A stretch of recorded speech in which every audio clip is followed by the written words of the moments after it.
साल का एक बच्चा 1 रुपए का सिक्का मुट्ठी में लेकर एक दुकान पर जाकर पूछने लगा, क्या आपकी दुकान में ईश्वर मिलेंगे? दुकानदार ने यह बात सुनकर सिक्का नीचे फेंक दिया और बच्चे को निकाल दिया। बच्चा पास की दुकान में जाकर 1 रुपए का सिक्का लेकर चुपचाप खड़ा रहा। ए लड़के, 1 रुपए में तुम क्या चाहते हो? मुझे ईश्वर चाहिए, आपकी दुकान में है? दूसरे दुकानदार ने भी भगा दिया, लेकिन उस अबोध बालक ने हार नहीं मानी। एक दुकान से दूसरी दुकान, दूसरी से तीसरी, ऐसा करते करते कुल 40 दुकानों के चक्कर काटने के बाद एक बूढ़े दुकानदार के पास पहुंचा।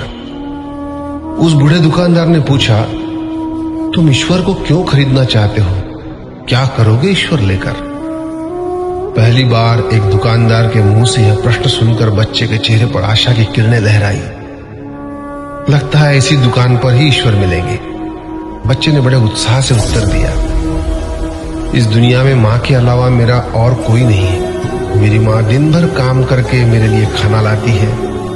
मेरी माँ अब अस्पताल में है। अगर मेरी माँ मर गई तो मुझे कौन खिलाएगा? डॉक्टर ने कहा है कि अब सिर्फ ईश्वर ही तुम्हारी माँ को बचा सकते हैं। क्या आपकी दुकान में ईश्वर मिलेंगे? हाँ मिलेंगे।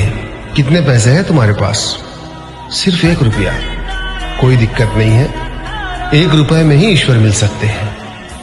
दुकानदार ने बच्चे के हाथ से 1 रुपया लिया और उस 1 रुपए के अंदर 1 गिलास पानी के अलावा बेचने के लिए उसके पास कुछ भी नहीं था। इसलिए उस बच्चे को फिल्टर से 1 गिलास पानी भरकर दिया और कहा, यह पानी पिलाने से ही तुम्हारी माँ ठीक हो जाएगी। अगले दिन कुछ मेडिकल स्पेशलिस्ट उस अस्पताल में गए। बच्चे की मां का ऑपरेशन हुआ और बहुत जल्दी ही वह स्वस्थ हो गई। डिस्चार्ज कागज पर अस्पताल का बिल देखकर उस महिला के होश उड़ गए। डॉक्टर ने उन्हें आश्वासन देकर कहा, टेंशन की कोई बात नहीं है। एक वृद्ध सज्जन ने आपके सारे बिल चुका दिए हैं, साथ में एक चिट्ठी भी दी है। महिला चिट्ठी खोलकर पढ़ने लगी।